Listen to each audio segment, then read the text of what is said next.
This is the last weekend in AAPI Heritage Month, and I couldn't think of a better way to end our show's past month of coverage on Asian American and Pacific Islander voices than by shining a spotlight on a fellow Korean American woman who's using her platform to make waves in the digital space.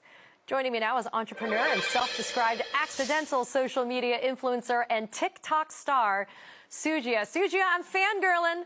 I was so excited. My God, me too, How are you?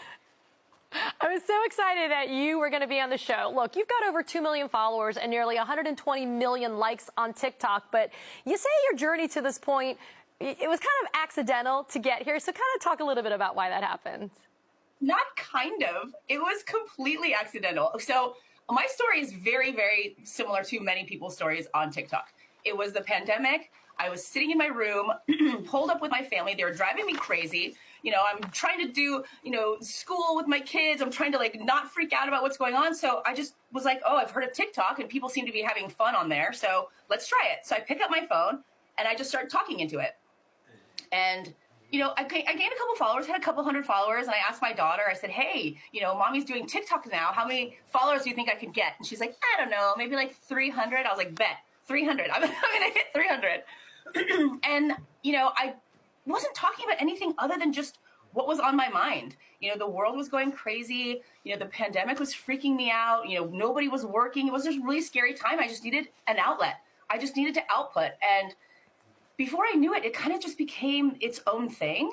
And I just started it almost became like a journal where I just got to just word vomit everything that I was thinking, and not just current events, but my whole life, my life and experience as, a woman, as an Asian woman, as a mother, as a sister, as a daughter of immigrants, so many things. It just started blurting out of me. It just like this fountain. I just couldn't stop myself. And, somehow, how the internet works, right? Some people just grab a hold of your video and they push it further out and more people see it. And then I was showing up on celebrities' TikToks and their Instagrams, and I was on the Daily Mail. I didn't know what was going on. I was like, I don't know what's happening, but I like it. One of the things that I love, Sujia, about you is that you are destroying the stereotypes, and I hope I also do that as well. You destroy the stereotypes of the Asian American woman being passive and quiet and submissive. You're very opinionated, and one of the things that you do, though, is you do justice. You call out people for their bad behavior when they are especially showing things about our Asian American communities that are wrong, that are racist, that are the bad stereotypes. Why do you think that that's important for you to have a voice when sometimes we can't? Sometimes we're not given the chance to right those wrongs.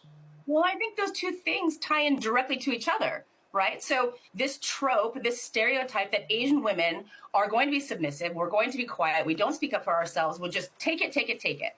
And then simultaneously, I'm seeing and have experienced these things my whole life where people would speak so poorly about me or about my family or about, Asian people in general or the work that we do or, just so many stereotypes and tropes. I was like, I can smash all of these things all at once. All at once, I can be the voice. I can be the opinionated person I've always been, who's always been told to stifle myself. Don't talk so loud. Don't laugh so loud. Your opinions are too strong. You're so aggressive. Okay, so that's who I am. And I haven't been able to really be myself in so many situations where I wanted to. And I know I'm not alone.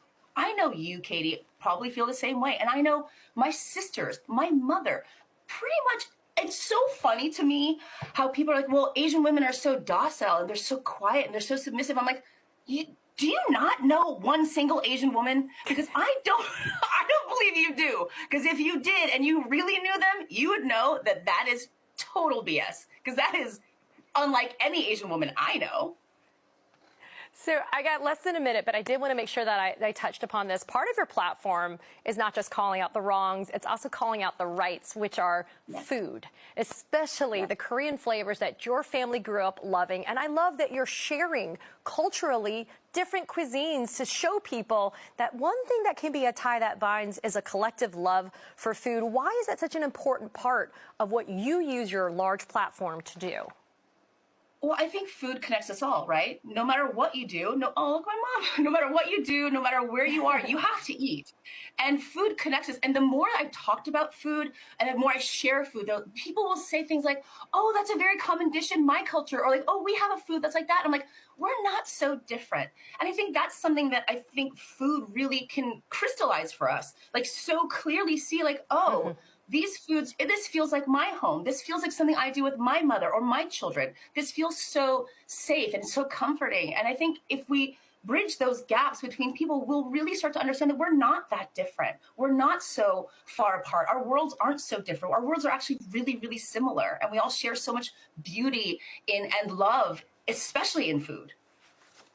Well, Sujia, I have one word for you. It is 감사합니다. Thank you My for pleasure. being here on the show, and keep on doing the work that you're doing. I am a huge fan. Thanks for being here. Likewise. Thank you so, so much. It was so much fun.